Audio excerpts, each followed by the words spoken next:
Is this you in the gym, letting the turtle head out of the shell on every rep, pulling your neck forward and straining it,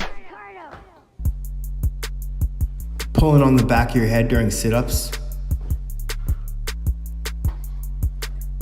Keep the turtle head in the shell. Hey guys, Dr. Rodman with Sports Chiropractic, and I brought in little Leonardo Ninja Turtle math today to prove a point here. A lot of our patients get injured in their neck because they lead with their head in the gym, and what I call this is letting the turtle head out of the shell. So this happens a lot in the gym. A lot of people get very anxious to get that last rep and they jut their head forward. But the problem is whenever our head gets forward, it's a lot heavier for our neck to carry. So we want to keep the turtle head in the shell when we're working out. This also applies to sitting in life or just posture. We want to try to keep our head over our body. So if this is you, here's a good tip that you can do at the gym to help prevent the turtle head coming out of the shell. So the first thing that you can do is actually just do your workout with a wall behind you. And what this does is it makes me have to keep my head on or close to the wall so I know I'm not getting my head out there. So yes, we can't do this with every exercise, like anything that extends your arms back will just hit the wall. But you can do your bicep curls like this. You can do your shoulder presses like this. You can do front raises.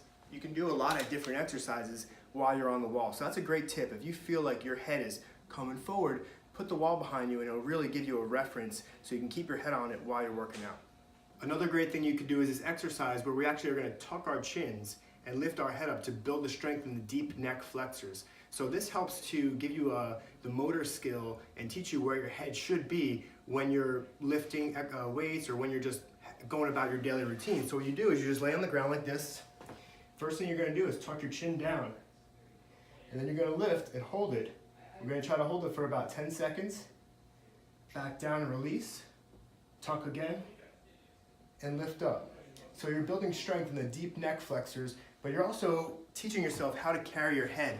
We want to stay away from our head kind of coming up and out and keep that chin tucked down. And this is a much better position for your head and neck.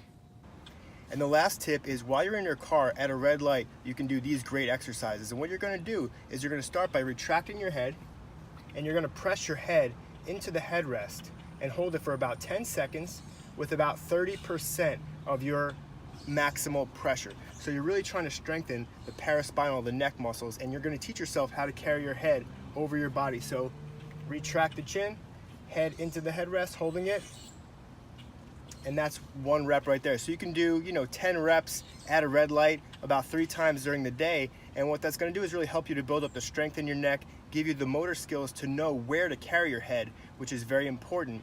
So I hope this was a great video for you, gave you some things you can do in the gym if your head is really coming forward, and educate you on why that's a really bad thing. The further forward our head is, the more weight that our neck has to carry, the more headaches, neck pain, and problems will happen from that. So if you need any help in the office, give us a call.